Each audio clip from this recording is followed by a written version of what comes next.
Good morning, good morning, good morning. It is Sunday, the 8th of June, 2025. I'm Graham Hughes. You're watching Morning Brew on Sunday with me. I've decided to not call it Sunday Service because obviously Tan has a show called Sunday Service on Sunday as well. She should be talking to Terry Christian, I hope, later today. So look out for that, 8 o'clock tonight.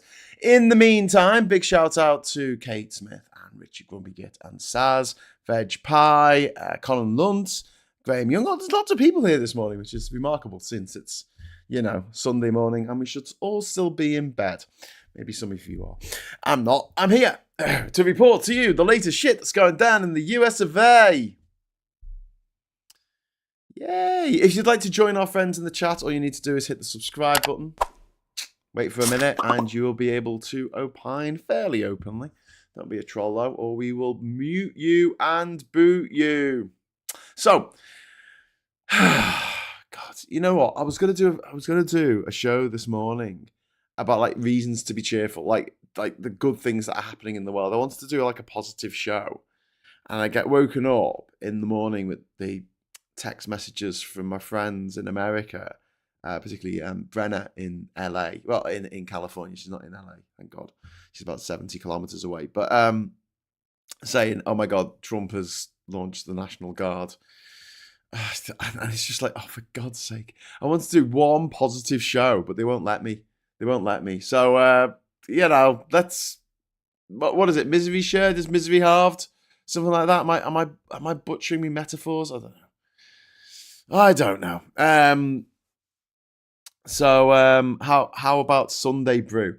Well, yeah, I was thinking of Sunday Brew. It's quite a good idea that I might call it Sunday Brew. It just means a different title sequence. And a different box up here, little animated box. That's supposed to be steam from the coffee, like floating around, but it ends up looking a bit spooky. It's like I'm broadcasting from a graveyard or something, but I like a little bit of animation there, to make it look a bit more professional. I like things looking professional. What can I say? It's why I get so wound up by Trump and the Labour Party for looking so amateur all the time. Anyway, talking of being professional, hello, there's a super chat that's just come in from Ori. Thank you very much, Ori, for the £5 super chat. I wish I was in bed. I'm out in the cold morning.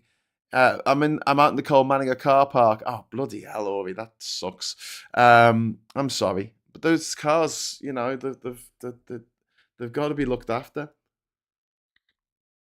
I sometimes go off on one about. Thanks very much for the super chat, by the way. I often go off on one about cars and the fact that we look after cars better than we do our own citizens. I think it was just typified by the fact that Andrew Tate was caught doing like 120 miles an hour in a 30 zone, and he's been banned from driving for like a week.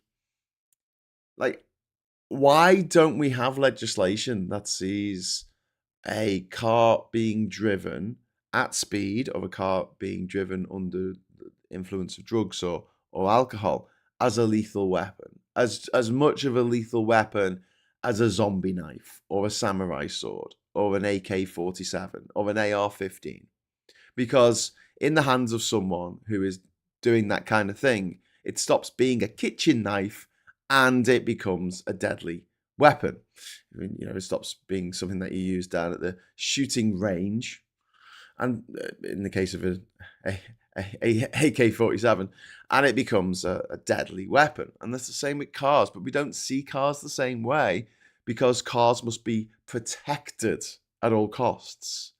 And the more you look into how we build our society around the physique and the needs and the desires and the wants and the growth of cars, not of humans, but of cars, you see the absolute disparity when a lad who doesn't have a license, doesn't have any insurance, wrecks 6 police cars with his car by driving like a lunatic down the A1M. He only gets a 3 years. He's not allowed to drive for 3 years. Whereas if I accidentally think that it's okay to go across the border from Canada into America without an ESTA, which I'm told it was, that's a lifetime ban. Because I'm just a squishy human being and I don't deserve as many rights as a car has because they want to make sure the car companies and the oil companies, they want to make sure that that lad who did that, or Andrew Tate, or whoever who has these cars, who likes buying cars, buys more cars in the future. If they ban him, if he gets banned from driving, that's one less customer that they have. So they've got into governments all over the world and made it so speeding offences and things like this are just a slap on the wrist, when they could turn deadly, and often have turned deadly. And even when they do turn deadly, who gets into trouble? Well, last week we were talking about a couple in America who have been arrested because they let their 7 and 10-year-old children walk 2 blocks home, and the 7-year-old got hit by a car. They didn't put the driver of the car in jail. He didn't, or she didn't get arrested. It was the parents. Anyway, Dog 4x4, thank you very much for the £5 super chat. I'm not certain, but you said I could pay for an insult. I even gave you the that oddball ref. I don't know what the oddball ref is, sorry. Don't get that reference. It's too early on a Sunday morning, mate. But yeah, thanks for the £5 super chat. I think someone put something on the social at the very end of the social after we finished. Yeah, thanks to whoever that was. If it was Dog4x4, thank you. Thank you for the money and the insults. Anyway, so Trump has authorized the deployment of 2,000 National Guards troops to Los Angeles. Gavin Newsom, the California governor, has condemned the move as purposefully inflammatory and warned it would only escalate tensions. Immigration raids by ICE sparked these protests, and they responded with tear gas, riot police, and standoffs across LA and nearby towns.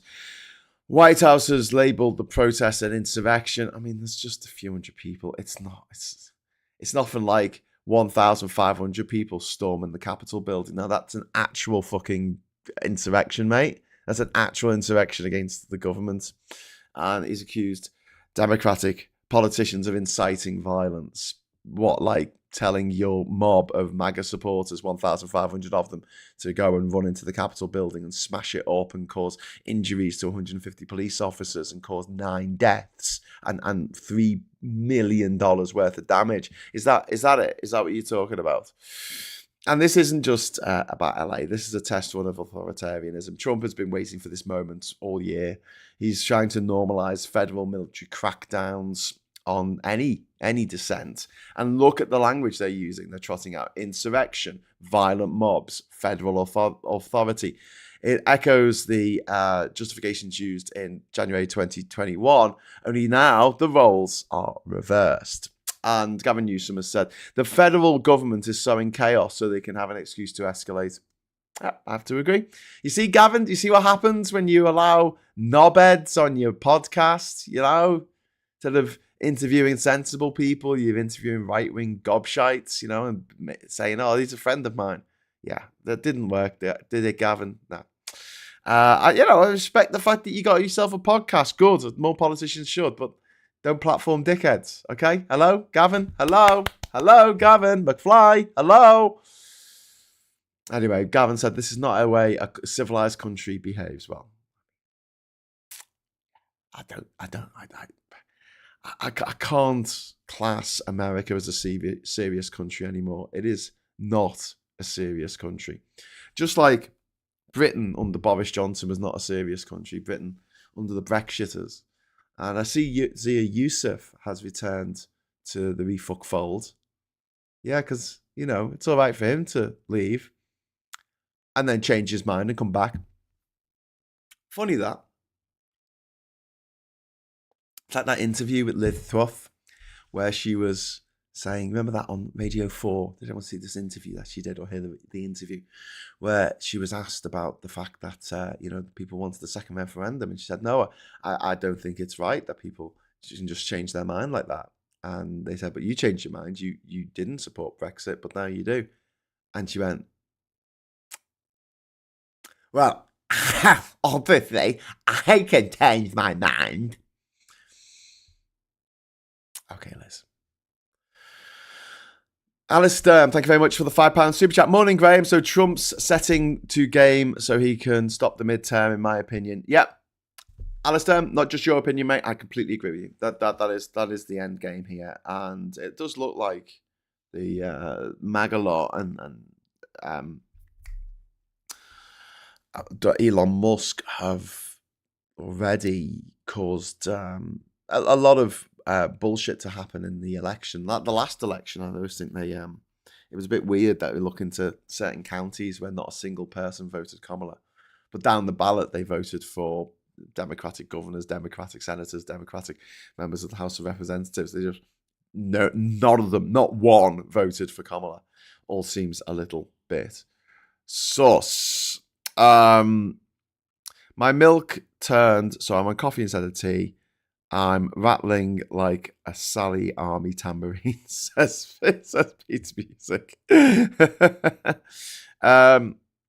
So yeah, this isn't about immigration. This is about spectacle, which is something that Trump knows a lot about.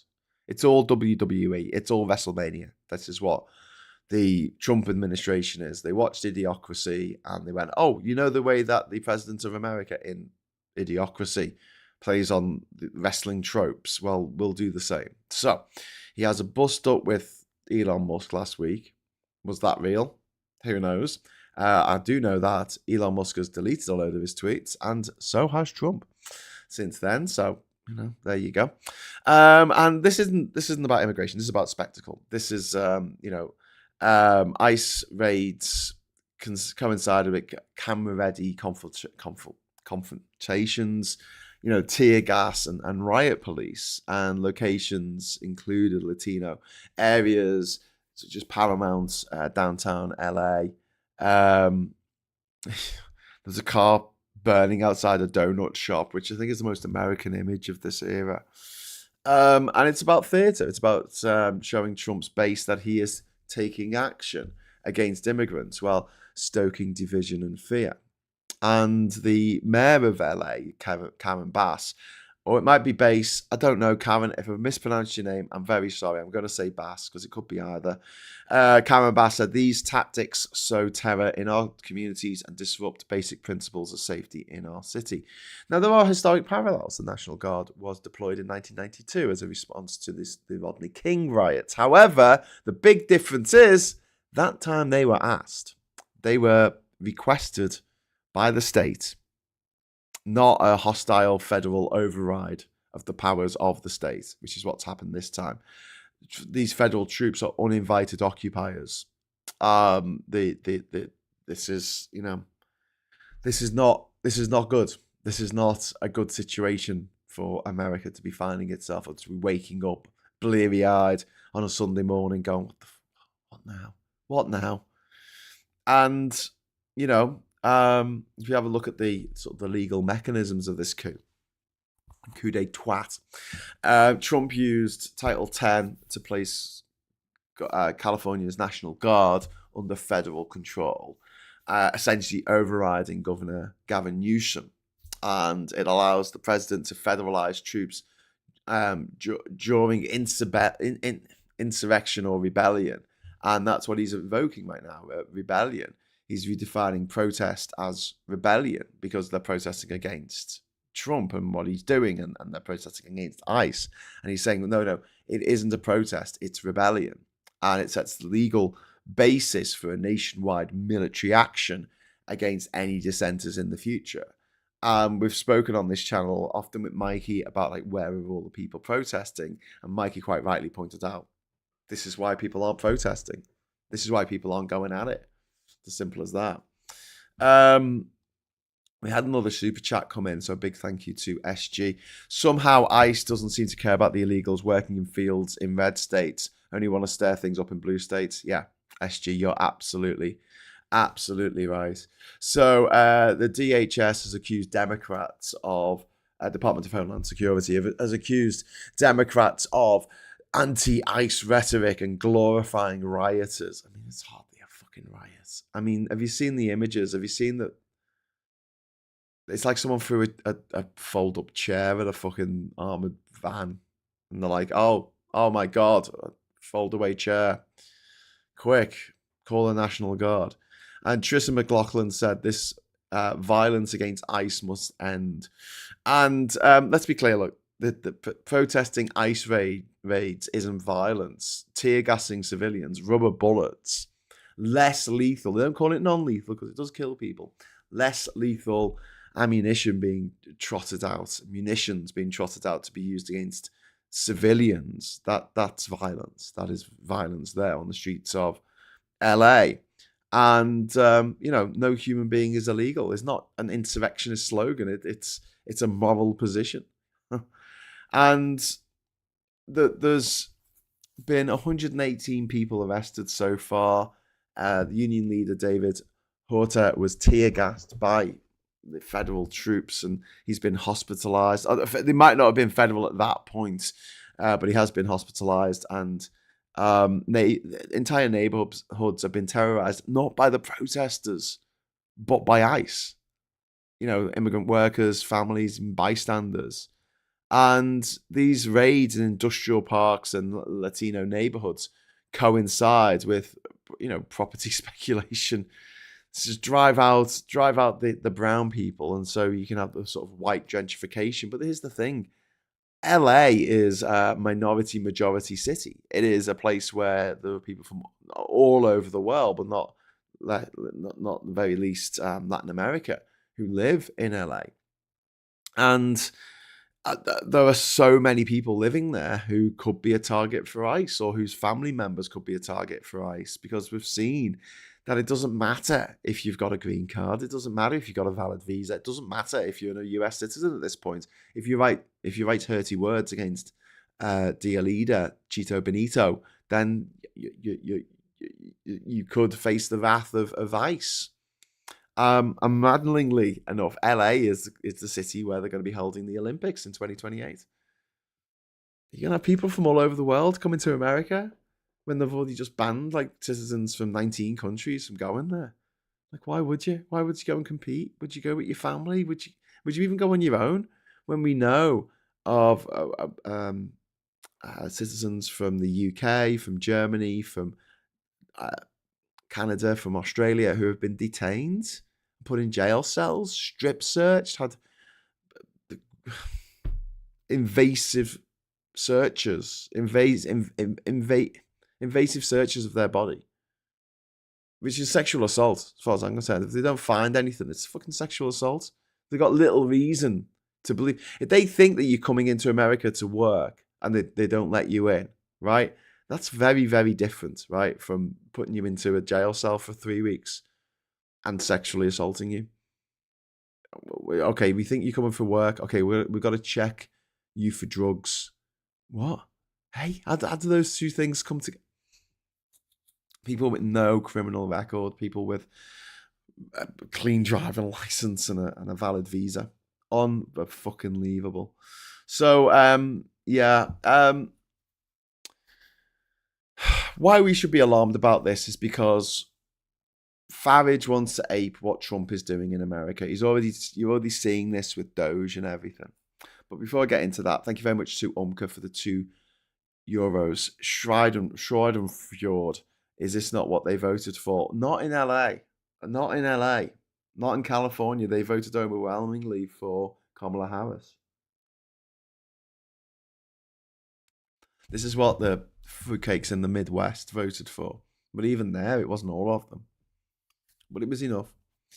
But I think the big problem is, and we're all guilty of this, is we've allowed billionaires too much power. We've allowed the oligarchs to take over.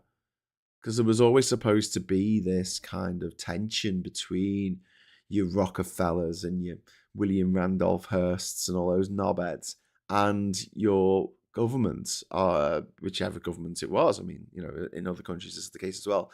Rich industrialists, rich oligarchs, basically putting themselves into a position where they have way too much power, and then the government steps in and says, right, that's it, you've got to split up your business. You can't own all the social media, you can't own all the oil, you can't own all the water companies, you can't own all the public transport, you can't, and so they forced those companies to split up, so one person wasn't in charge of all of that because it was too much power. But now those industrialists, now those cyber babies, the crypto fascists, the nepo babies, they're now in power. Trump is a nepo baby. Trump is one of these. Well, he's trying to get in with the tech bros, isn't he? But he's a billionaire now. He wasn't. He wasn't. He was on his arse a few years ago when the Democrats should have fucking forced him to dig a hole in the desert and jump. Told him to jump inside. But that didn't happen because the Democrats are fucking idiots. And I'll never forgive them for putting Biden up against Trump. Like, what the fuck were they thinking when they knew that Biden had cognitive issues at the time? Anyway, so, yeah, this authoritarianism isn't contained. We've got our own Faragers and Bravemans who love this model, who'd love to send in the army to go and quell protests. And, Kent and Staffordshire County Councils are now taken over by Refuck, have adopted Doge-style crypto audits based on Elon Musk's cost-cutting bullshit ideology. And what happens in America, the fascists over here, the oligarchs, the Nigel Faragers and Richard Tysers, and that gobshite who was on EastEnders, who used a ableist slur against the people of Blackpool. I'm going to give you just a moment, just before, what I'm going to say, but just tell me if you think he went to a state school or if he went to a rather posh private school. Could you just guess? I mean, I'm just sorry, but it just happens every fucking day. I have to add another name to that list, that massive list. The private school. Why am I even asking this question? Don't worry about answering it because we all know what the answer is. Of course he fucking did. Every day, someone will do something shitty in this country. And every day, that person will have come from a private school. I mean, it's beyond a joke now. It is quite ridiculous how many people in the public eye who have this private school mentality that they are the best and most wonderful at everything. Lord of the Flies, we're English and the English are best at everything. Mentality. Pride, boastful, conceited, arrogant, braying motherfuckers. And I know some people went to private school and they're all right, but they are in the vanishing minority. They really are. Pretty much every day you open up the newspapers and there'll be someone who said something or done something horrible in this country. And 99 times out of 100 they went to private school. Because otherwise no one would listen to them. I'm not saying that people who went to state school don't say horrible things. Of course they do. It's just that they haven't managed to get themselves a public platform. So when they say something horrible, the only person who hear it are their immediate family and friends, I guess. It's not amplified across the media. But yeah, Andy Wigmore, the fucking Richard Tice and Aaron Banks and Farage, private schoolboys, Zio Youssef, private schoolboy, all conspiring to turn us into little America, little Trumpshire. And when Trump escalates, Farage imitates. We've seen this time and time again. And if America starts normalizing oppression and normalizing the idea that you should crack down on any kind of protest against El Presidente, that will spread not just to the UK, but to countries all over the world. If America can do it, then so can we. And then, it's just like in school. Like, there's a kid being naughty in school and the teachers don't do anything about it. They don't address the situation. What do you think is going to happen? What do you think is going to happen? Like, the other kids are going to start playing up. They're going to go, you can get away with it. Cool. Because these people in charge in America and stuff, they're just like children. They're just trying to find out where the boundaries are. They're just trying to push it and push it and push it, see what they can get away with.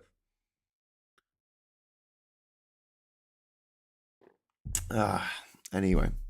So yeah, and then you've got red flags from history, authoritarian regimes. They begin by demonizing an outsider class and escalating legal force and then centralizing control over the military and sending them out to take out civilians. We see this time and time again, not just in the 1930s in Germany, but all over the world.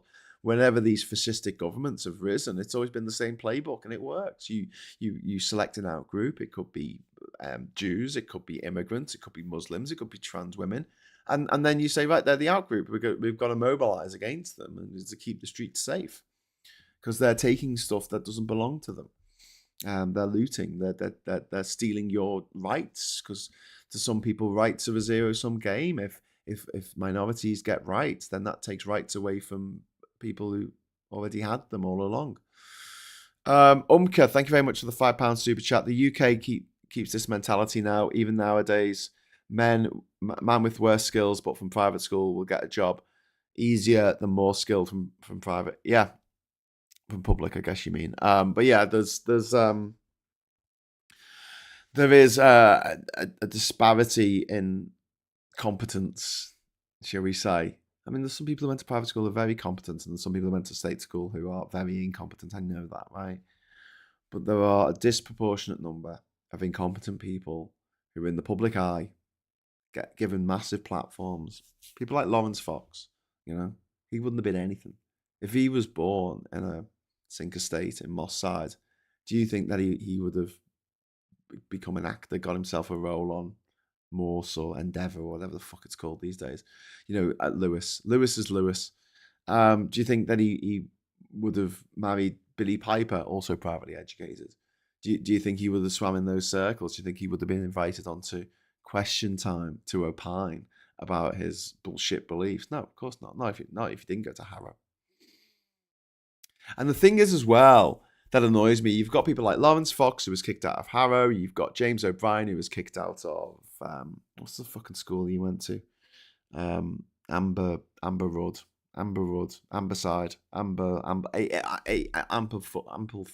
Ampleforth, is it? Something like that. And Johnny Vaughan, all like kicked out of school, all got into trouble with the police over drugs or whatever the fuck it was.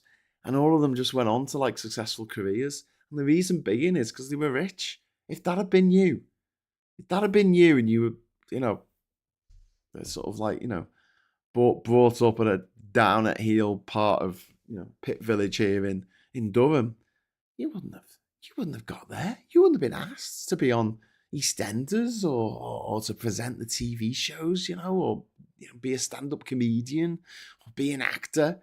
You wouldn't have got those opportunities, especially if you got in trouble with the police as a teenager, or you've got fucking expelled from your school for dealing weed, or in the case of Johnny Vaughan, I mean, he tried to sell 50 grand worth of cocaine to a police officer when he was a young man. I mean, and he went to jail for it.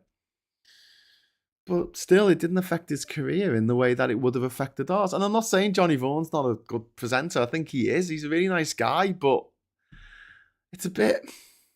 And then we've got Zach Goldsmith, who's running for being leader of the Greens. And look, I like Zach. I interviewed him on this channel. He's a nice bloke, I've met him and I've had a drink with him. He's sound.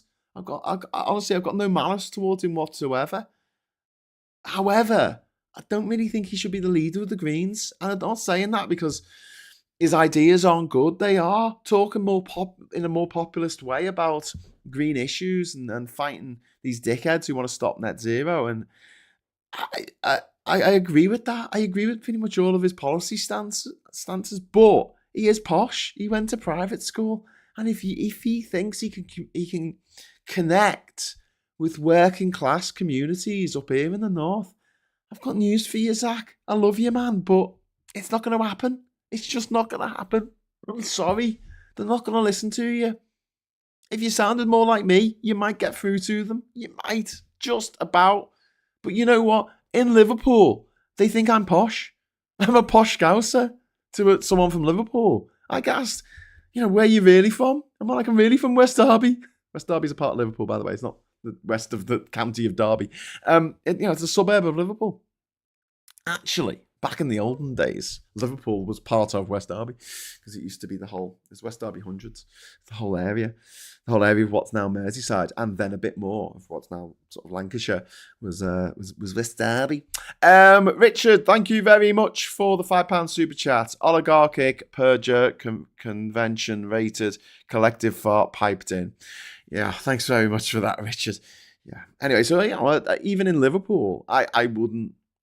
I don't know. I think I might because I sound a bit more posh than someone who's proper fucking wacky.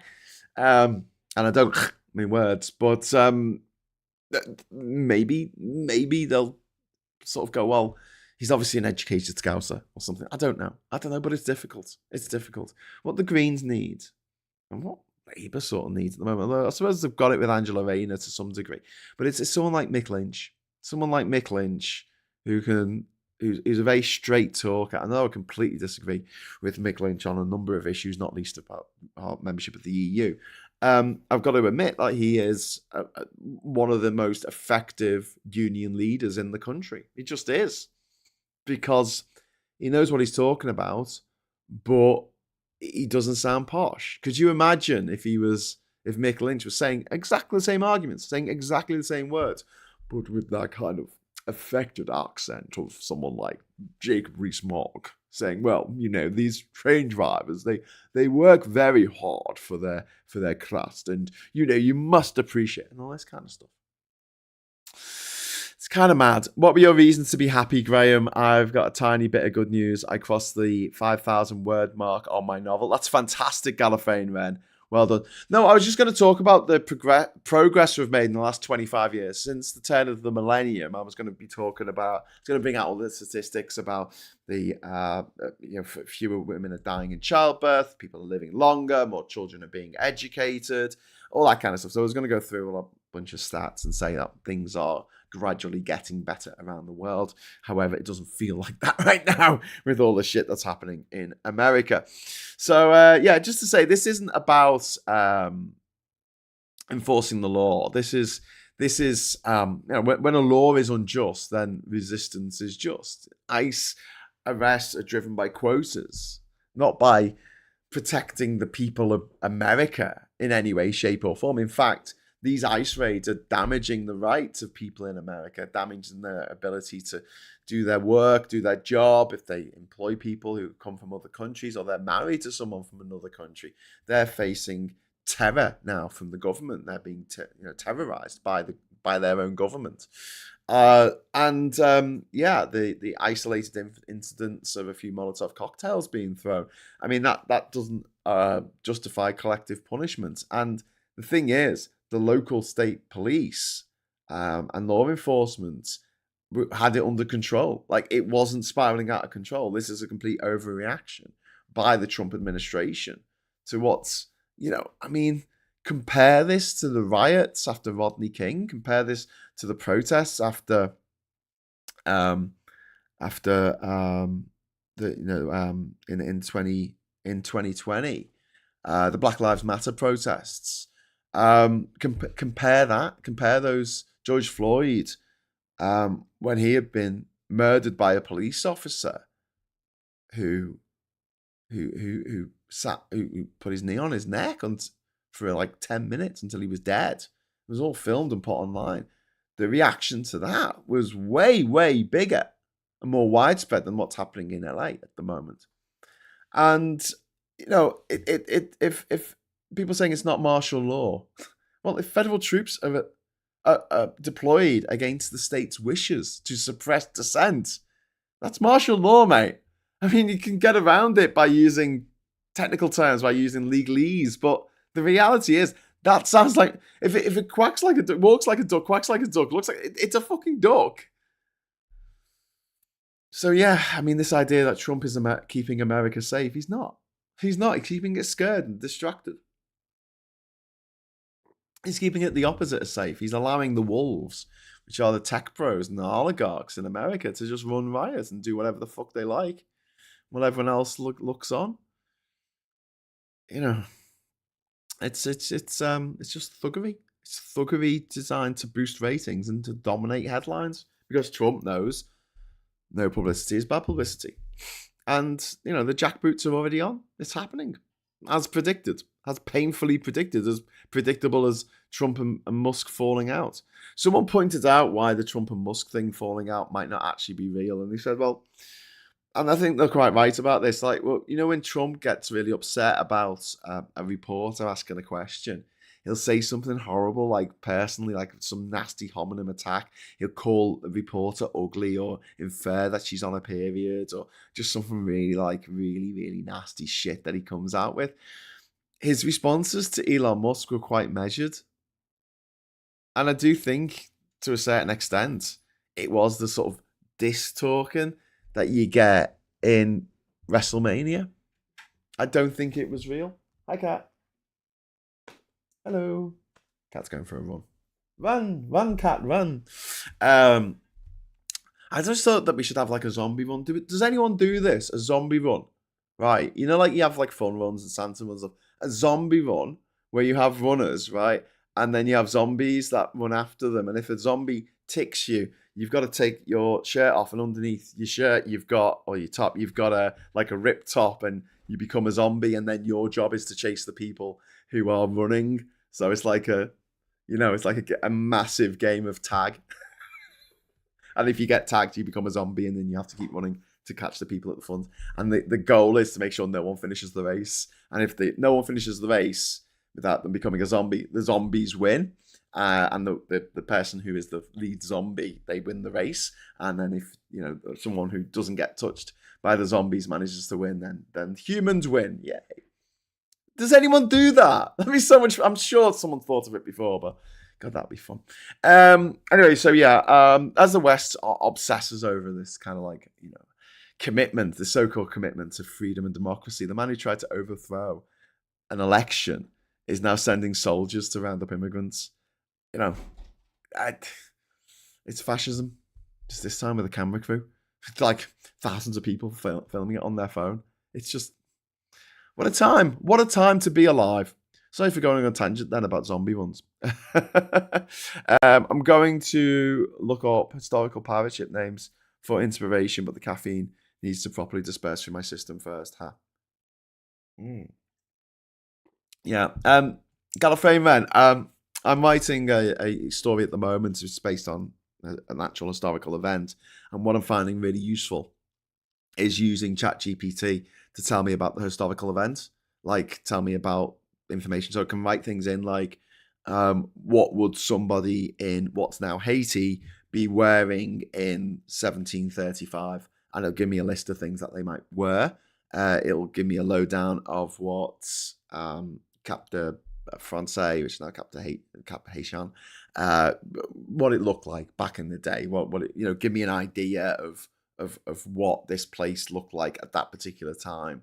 And also, any historical events that happened. It's a really quick way of saying what happened in 1735 or whenever it is. I find that really, really helpful because when I've written historical stuff, so I've got two historical scripts. One's called The Amazon and the other one's called The Tsar and I. So The Amazon is about Isabella Godin's amazing 3 weeks that she spent hacking through the jungle of the Amazon rainforest in the 1760s to try and find her husband she hadn't seen for 20 years. She was the sole survivor pretty much of her expedition into the Amazon basin, and she survived and she got back to her husband. It's an amazing story. The other script is The Tsar and I. That's about Peter the Great's grand embassy around Europe, and it centers on a guy called Franz Lefort, who was a Swiss diplomat in the court of Peter the Great, and it tells his story and his relationship with Peter as they embarked on this 2-year odyssey around the courts, the pageantry and the palaces of Europe. And it's ChatGPT. I've got to give it credit where credit's due, because I know I say it's a helpful little robot that gets everything wrong, but when it comes to writing historical stuff and getting things accurate, I mean, double check it because it does get things wrong, but it's really, really helpful for writing. Because I've realized, like, when I'm writing stuff based on actual historical events, I spend 99% of my time researching stuff. It's not a case of like writing what happens or the dialogue or whatever. It is literally going, is this right? Would they be wearing that? Would that scientific instrument exist at that time? Did they have sextants? No, they had octants or something like that. Do you know what I mean? So finding all that out and making sure that it is no acronyms in my scripts. Thank you very much. I'm not having this Shakespeare shit of like, what time is it of the clock in Julius Caesar? They didn't have clocks in Roman times. Willie shake, dickhead. I don't know. Paula Thomas, thank you very much for the £10 super chat, which might be the last chat of the morning, because I'm going to have to go very soon. Trump's main home in Florida, which is very vulnerable to sea level rise because the geology means seawater will come up through the soil, and his precious golf course. Well, yeah, absolutely. Florida's looking, particularly vulnerable to climate change. Thank you very much for the super chat. Right, so I am going to just do something that we should have done a minute ago. I'm going to make sure that you are all shunted over to the Sunday Roast channel. American History X. Let's have a look. Katie Montgomery, Bowler Hatman. Oh, shit, hang on. Oh, God, it's done this thing again where the video doesn't appear. Ugh. Right, give me a moment. Sorry, everyone. What's it called? Political X. Political X with lovely Alex. He can pull off a man bun, can't he? Guinea. Let's have a look. Political X. No, nothing's come up. Live. Come on. Oh, no. Oh, he doesn't do live videos, does he? Okay. Right. Well, there's no political X. Okay. Well, I'll keep babbling on then. For a moment. I'm hungry. I want to have some breakfast. But since it looks like I don't have to shunt you over to Alex's channel, because it'd be rude not to, I'm going to keep you here for a little moment. Sunday roast on a break, isn't it? Well, it seems so, Gallifreyan Ren. No Sunday roast today. No Sunday roast. All right. I should have just read the messages, shouldn't I? I'm there on Google going, where the fuck is it? On YouTube going, where the fuck is it? Is this that chat GPT that claims Emily Bronte and Mary Shelley were sisters? Yes, it is. It's a little robot that gets everything wrong. You have to double check everything. I mean, it's like having an assistant who's a bit stupid. That's all it is. But having that assistant in the first place to get on the 86 and go all the way into town and make sure that pull out the book from the bookshelves. Go through all the index cards. Find the book. If it's there on the shelf, open it, go through the book, skim read it, find the information that you need. It does that for you. So yeah. Nobody can pull off a man bun unless they're dressed as a samurai, says Phyllis. Sorry, Alex. We won't back down, says Beth. Yes, we shouldn't. I remember saying last week, like a double feature of Brew Roast. Yeah, Sunday Brew, Sunday Roast. It's all good. I was saying the other day, we need someone new, a new voice, someone famous speaking truth outside of politics that John Lennon did. Yeah, we do. But the problem is, like, everyone who manages to be in that position is always from a posh background or some kind of privileged background. And I think that creates a barrier that prevents them from resonating with a lot of people. Because I know, look, there's some dickheads out there, and they have like a Pavlovian dog response to a posh voice. Like, they hear a posh voice and they start to salivate and think that dinner's coming. And I get that, but I think there's a lot of people who want someone who talks common sense, puts things across in quite easy to digest ways. Not necessarily simplistic, but just easy to digest, and can explain that stuff. It's why I've got no problem against Brian Cox, the scientist, but he is really posh. He's a posh mank. And I can see why some people wouldn't necessarily listen to what he had to say about certain things. I can see why he irritates people. It doesn't irritate me. I think he's fine, but I can see why some people are just like, I want to turn away from this. I think that having someone who has a bit of a regional accent, not a crazy, not like over the top, right? But just a little bit of an accent, a little bit of the common touch about them, which is something that these posh, privileged, pampered poodles and the fucking UKIP Brexit refuck party will never be able to emulate, because they just can't. Still got the new Walking Dinosaur scenes in my head. It's rather distracting. Really recommend watching it. Cool. John Lennon wasn't from a posh background. No, he wasn't. He wasn't a working class hero either. I mean, read the lyrics of Working Class Hero or just listen to them there. they're quite spiteful. Um, this idea that these people are like, yes, I'm a working class hero, and they live in a mansion. But yeah, my only problem with Cox is that he dumbs down everything too much. It gets very annoying. I don't know. I stopped watching Horizon. I think they stopped making it. Do they still make Horizon on BBC Two? They made a bunch of them with fucking, or at least two of them, with Alan Davies from QI, who's posh and privately educated.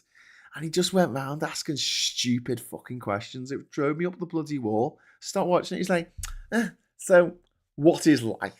And they're like, well, it's photons and it's a wave particle duality. And he's like, but could I be a particle? And it's just like asking really stupid questions to actual proper scientists. I don't mind it when Philomena Kunk does it, because that's funny. But like when it's a proper science show like Horizon, it just really got up my nose. Yeah, don't dumb it down. It's something that Ben Goldacre, also privately educated, wrote about when he did his science column he did his bad science column for the Guardian. He often talked about the dumbing down of science, and like how if he tried to read the horse racing pages, it just made no sense to him. If you're not a stock trader and you look at the share portfolio pages or whatever it is, it doesn't teach you about the stock exchange. It doesn't feel the need to tell you how football works. It doesn't go into what the offside rule is before it tells you the result of the game on Saturday. Do you know what I mean? Like in other walks, and then you got literary criticism where they're talking about the influences of Bronte and Mary Shelley and whoever, and they just assume that you've read all these books. They don't dumb it down, because they just know their audience. They know that it's people who are interested in books, and there's a good chance they've read these, quite hefty tomes like Moby Dick and War and Peace and stuff. They don't feel the need to explain the plot of War and Peace before they compare another book, a new book that they're reviewing, to that book. They just assume that you've read it, but we don't do that with science. We don't do that with science broadcasting or the way science is reported in the news. It is really dumbed down to the lowest common denominator, and it winds me up. It should be like, this has happened, this is what we discovered, this is really cool. If you'd like to know more, here's a link to fucking GCSE physics or something, so you can learn a little bit more about the background of it. But in a news story, I don't think it's got any place to try and teach everyone fucking building blocks of how science works. I think it's a waste of time. And I hate the way that scientists are referred to as boffins by the gutter press. Boffins? What the fuck? What word is that? Boffins? Boffins, I'm saying. It's a bit like when there's a comedian who's overweight and they call them a roly-poly funny man. I don't think they get away with that anymore, but the fact that they got away with it in the first place is disgusting. I'm going to just quickly have a look at the papers. You got me for another 8 minutes, so enjoy. Bumper show this morning. Sunday Times here with Hannah Waddington, who I love, and she's saying, I'm ravenous for the fun of it all. Why Vance is the real winner in Trump and Musk's war. That's some Katie Balls. Katie Balls. Like Ed Balls. Like, wouldn't you? I mean, you can change your name. I'm not saying you have to, but you can change your name. Do you know what I mean? Like, you can. You can. It's okay. It's okay. I would. It's like Grimsby. I'll just change the fucking name. Hull. Scunthorpe. Just change the fucking name. So yes. Where was I? Okay. So Jane and Fi. Okay, I don't know who these people are. Children's jabs for deadly diseases slump to lowest levels in a decade. That's from that's the vaccine crisis. That they've even done a little graphic to say vaccine crisis. The number of children being vaccinated against routine diseases, including measles and whooping cough in the UK, has collapsed to the lowest level in more than a decade. Right, we need to address this. We need to do something about it. First of all, thank you for Dark 4x4. Oh God, Starship Troopers, would you like to know more? Was also Donovan reference. Was it? What? Donovan is in... What did Donovan sing? Sunshine Superman, was it? in the morning. What was his famous song? Season of the Witch. He sang Season of the Witch. Must be something something. It's the season of the. That was a really good song. Oh, the Hurdy-Gurdy Man. Donovan sung that as well, didn't he? That was a great song. Very creepy. Used at the beginning of the movie Zodiac, David Fincher's movie about the Zodiac killer. To great effect. That top-down view, like the Grand Theft Auto 1 and 2 view. Sunday Pews with Graham Hughes. Oh, very good. Very good veg pie. I like that. But yeah, let's talk about vaccination for a moment. Right. Make it very clear to anyone you know who is anti-vax that they are a eugenicist. Okay? They don't believe that weak babies should be allowed to live. They are no better than the Spartans who used to throw babies off cliffs when they were deemed not strong enough to survive. They want to create a society in which there are no disabled people, in which there are no deaf people, no blind people, because they will die. And they want to make sure that any child who is immunosuppressed and cannot get the vaccination dies, because they deserve to die in their fucked up little heads, because these people are eugenicists. Don't fuck with them, okay? Don't deal with them. Don't have anything to do with them. These people want your children dead. You've got to understand that, because they see weakness in a child, in a baby, as deserving to be put in a little box and buried in the ground. And I'm not having any fucking argument about this, because that is the reality of these people's mentality. And they say, oh, but I'm not vaccinating my kids. My kids are fine. Yeah, your kids are fine. Great. Well done. You obviously don't give a shit about the other kids who you see as weak. And you think that those weak kids should, die, should face the death penalty for not being as strong as your little fucking crotch nuggets, as your sex trophies. Fucking proper winds me up. And as someone whose partner was severely disabled by measles at the age of 4 and lost her ability to hear, and that affects every facet of our lives together, of every facet of her life. And yeah, anti-vaxxers help do that, because if all the kids had been vaccinated, she would have been okay because of herd immunity. Because the virus, measles, which is a deadly virus, wouldn't be able to skip from person to person because so many people would be immunized against it. And this is all spread by vile, toxic, right-wing influencers and vitamin salesmen and placebo fucking peddlers, snake oil salesmen. This is who they are. They're trying to sell you stuff. They're always trying to sell you stuff. Whenever you hear these anti-vaxxers on the internet, they're always got some fucking health supplement to sell you, because they make millions out of this bullshit. They make millions out of condemning babies to death from measles or whooping cough. They make money out of it. They don't give a fuck. Paula, thank you very much for the £5 super chat. The first murders under Hitler were of disabled children. Yeah. Well, that's what these anti-vaxxers want to do. They are eugenicists. They believe in bettering the human race by killing babies that aren't strong enough to survive in their heads. Of course they're strong enough to survive because we've got modern medicine. There's no reason why any baby, child, needs to necessarily die these days from easily preventable diseases like measles or whooping cough. There you go. Anyway, that's all I want to say on that matter. White House warns number 10 on China embassy. Senior US officials deeply concerned about espionage risks to sensitive financial data. Are you kidding me? After a South African, some Safa junkie called Elon Musk went in there and stole all the data for everybody. The social security information, bank details, you name it, just took it for every single American citizen. All right, mate.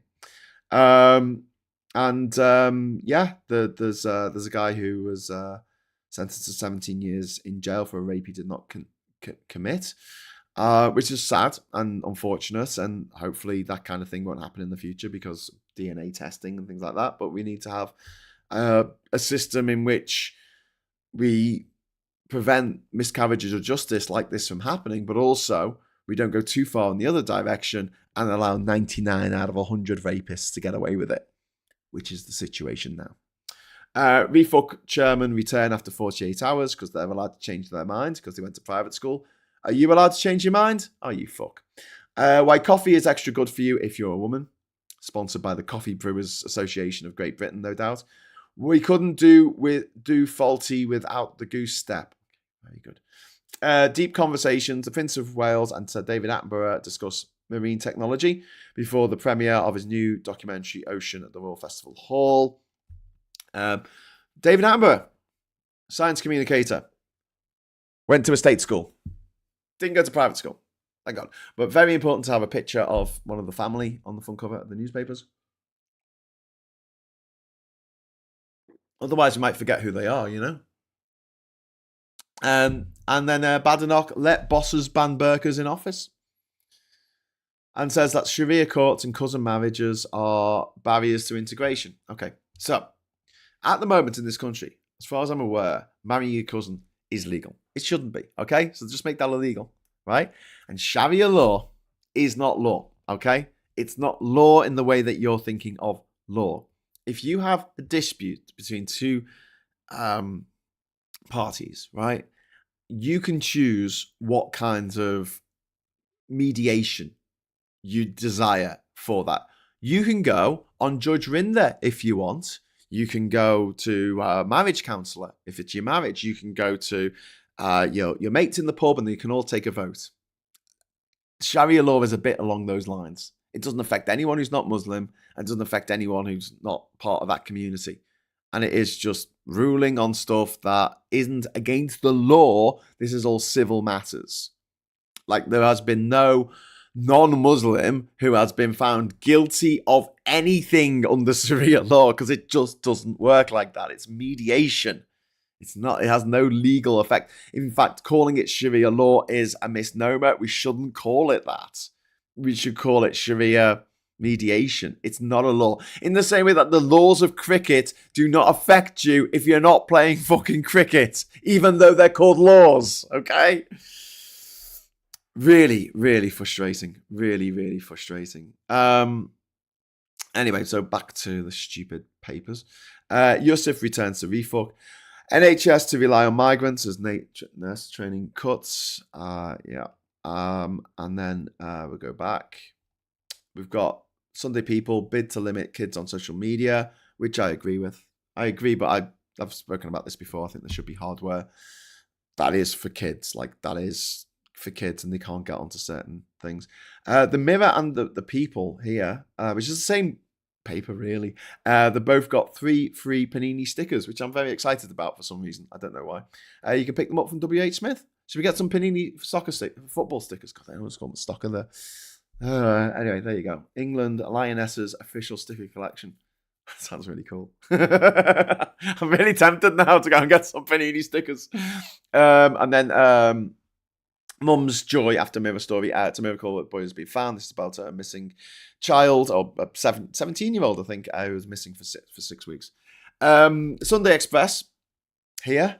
Let's save our oceans and ourselves. That's true. 6 free lionesses. So if you buy all of these papers, you must get like loads of stickers. They're just giving them away. They've got a picture of 2 of the people from the family because obviously we need the pictures of them because they went on a roller coaster. You know, needed to see that. British Army too small in a dangerous world. Jeremy Hunt urges Labour to boost forces as Russia and China threaten. Well, it's a bit rich now after 14 years of making our army and navy and our air force smaller, but there you go. Now they're saying that it should change around. The Shape of Meow. Big cat experts warned singer Ed Sheeran to watch out after a huge panther-like creature was spotted prowling near his country mansion. Weird little ginger hobbit that he is. Watch out for being... I mean, it would be quite funny, wouldn't it, if that's the way he was taken out. I mean, I don't want him to be taken out. I've got no malice against him whatsoever, except he is a bit of an annoying hobbit, but ginger as well. Oh, I don't want him in my enclosure when the aliens come and put us all in the big zoo. I don't want to be in the same enclosure as Ed Sheeran. I'll just start dyeing my beard. Boy 8 turned away because he is a private school pupil. Oh no, what do you mean turned away? Oh, tell me the story. Tell me the story. MPs say Labour's raid on fee-paying schools has triggered class war and pernicious discrimination in our public services.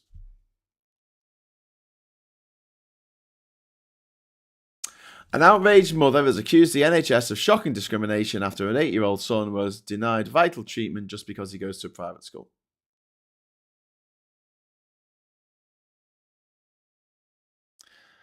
She blamed Labour's war on private schools for emboldening NHS managers to deny her help with his crippling joint condition. Can we just mark that down in the list of things that never happened? Cool, thank you. Deep trouble in the oceans. This is something that David Attenborough is trying to draw attention to. 90% of UK marine reserves are bottom trawled. 300 species threatened with extinction. China's fleet dumps more fish than the UK actually eats. Attenborough wins support to save the seabed. Absolutely. I mean, what we're doing to our oceans is horrific. Absolutely horrific. Fucking turned away because he's a private school. Fuck in the opinion of a Catholic priest can counsel church members, but if an imam does the same, that's wrong. Yeah, David Peacock, you're absolutely right. It's mediation. It's a Sharia mediation. But no, to make it sound scary, make it sound like if you don't like, I don't know, kebabs, then you might get taken to a court because that kebab is approved by Sharia. It's the same with kosher. Like kosher and things that are halal are very, very similar. Like it's just, this is okay for someone of that particular religion to eat or drink. So water is halal. That's okay under Sharia law because it's halal. And yeah, a lot of religions as well pointed out, have mediation within their congregation. That is, it's fine, I mean, you conflate that with some of the fucked up shit that goes on in certain communities, like honor killings and child brides, and you make laws so that they can't happen. But you've got to make those laws. I think that story is bollocks, says Diz. I mean, oh, you've got a crippling condition in your joints. Okay, I'm sorry. I would love to treat you, but you're too posh. So can you fuck off? Come on, please. Really missed the tradition of Sunday lunch. Late grandmother was British, grew up on Grammy's roasts and haven't been able to duplicate the recipes. Oh well, it's just me and the cats now anyway. I'm sorry to hear that, Jabbermocky, but make one for yourself. Make a little roast for yourself. Like I grew up with Sunday roast, and I make Sunday roast. I'm going to make one later today, actually. For the girls, and I use the same traditions that were passed down from my mum to make Sunday roast, and I make my own gravy. I don't use Bisto, none of that filth. I make my own gravy, and I know how to, and it's fucking awesome. Oh, the gravy's good. That is very good gravy, even if I must say so myself. But I've got to give kudos to my mum for giving me the recipe and teaching me how to do it. Alistair, thank you very much for the £5 super chat. MSN reform is needed big time now, Graham.